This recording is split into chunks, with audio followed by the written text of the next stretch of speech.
Hello everybody! Remember my last video when I talked about Naughty Dog's second franchise? Neither do I, because that video was a piece of trash. In today's episode, we're going to talk about one of Naughty Dog's biggest franchises, the one that made PlayStation's mascot for several years, and got Naughty Dog off the ground. This episode, we're talking about, nonetheless, Crash Bandicoot. This game, it's a fucking legend. The game came out with 3 sequels afterwards, one year after another, and these sequels were either equally as good or in some cases better. They even had their own racing spin-off, which in my opinion is a lot better than fucking Mario Kart. But today we are just going to stick on talking about the very first Crash Bandicoot game. We'll talk about the other ones in a different video. Now, I think that we can all agree that vast majority of people nowadays grew up on the Nintendo 64. But I was a PlayStation baby. It's the year 1996, and this little orange thing comes out on the PlayStation 1. Now, Crash Bandicoot is fairly relative to the original Mario game, where all you really need is just your D-pad and your 2 action buttons. And your goals and limitations as a player are relatively the same. You gotta stop the bad evil guy, who has captured your female counterpart.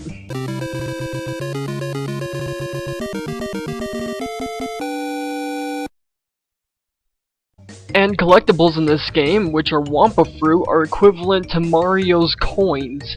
And just like Mario's coins, collect 100 of them, and well, you get a life.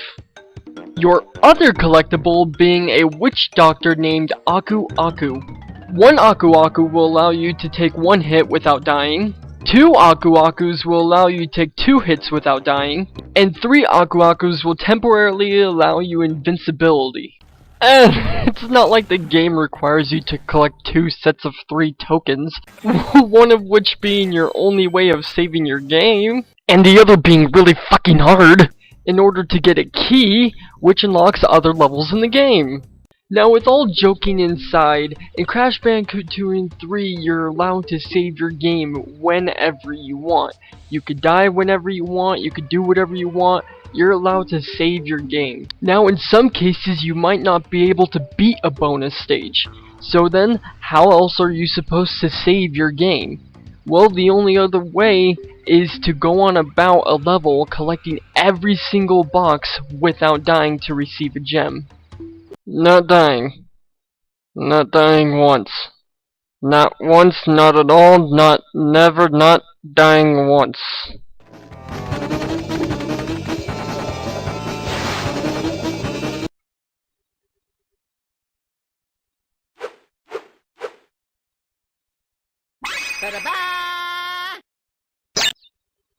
By all means, collecting every box isn't that hard, but without dying, and then you have to come up to something like this?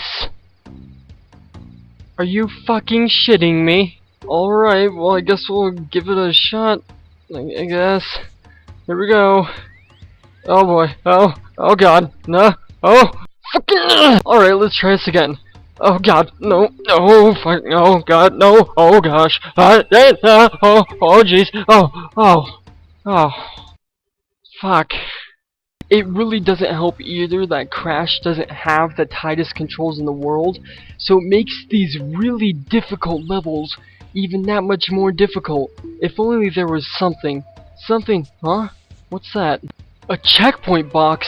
Oh, that means I can die, and I won't have to restart the level! Oh, thank God. Wrong. Yes, if you die, you will go back to your last checkpoint box, but those checkpoint boxes don't save the rest of your progress throughout the level. It's not gonna save all the boxes that you collected. Regardless of what, you still have to restart the level. Which is why this game is so fucking hard! Also, for your guys' information, don't do the Brio levels. They're just a waste of time. They don't do anything. At the most, all you're gonna get out of it is just a few extra lives. But trust me, if you can beat the Brio levels, you're not gonna need extra lives. I think you're doing just fine without them. Now, for as hard as this game is, this game definitely brings a new face to platforming. And another game that came out around this time is Mario 64. And Mario 64 is an amazing game nonetheless. And trust me, you have a lot more freedom in this game than you do in Crash. Crash Bandicoot has way more restrictions than Mario 64. All you can really do in Crash is just run, jump, and spin. But see, in my personal opinion, that's what makes this better than Mario 64. You have to learn to accustom to Crash's minor abilities to get through the levels, just pushing through. And I just personally believe that's better game design. Again, Mario 64 is an amazing game, nonetheless. I'm just, again, my personal opinion and your personal opinion, and between Mario and Crash, Mario's a fat piece of Italian shit, and Crash is a fun piece of orange shit. That's all I'm saying. And that's coming from a guy who was Mario for Halloween 2 years ago. This my sister, and that's me, doing... I don't know what that was. Anyways. And now that I've established how fucking hard this game is, I would just like to show off the fact that I have beat Crash Bandicoot 100%. So, here's my TV. Here's my memory card, which only has 3 games on it, which I'll explain later why. And different, that's Crash Bandicoot 2. That's Spyro 2. Crash Bandicoot 1. All 32 levels, 2 keys, and 26 gems. And you guys can't accuse me of using this super password which unlocks everything 100%. Because if I did, I wouldn't have a save file, just from merely the fact that all the gems have already been collected. So yeah. What's really cool about this game is that there's 2 versions of every level.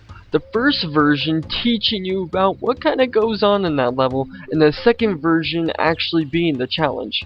For example, the second level in the game, Jungle Rollers, it teaches you about TNT. It shows off the first roller, which doesn't really have an obstacle, you just gotta jump over it.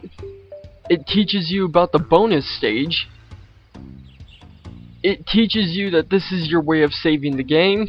Teaches you about the Piranha Plant.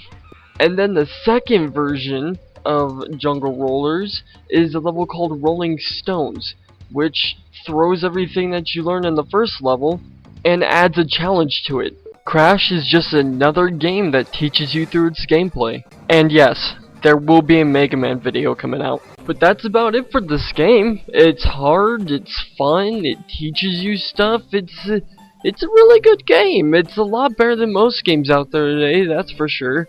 So, if you guys want to take $7.99 and go to your local PlayStation 3 store on your PlayStation, local, in your downstairs living room, then I highly suggest picking up this game. And, yes, there will be a review on Crash 2 and Crash 3 because those games are equally as good.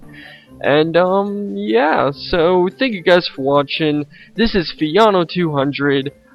Go ahead, like, subscribe, share, comment. Like, subscribe, share, comment, like, and I will talk to you guys later. Buy this fucking game.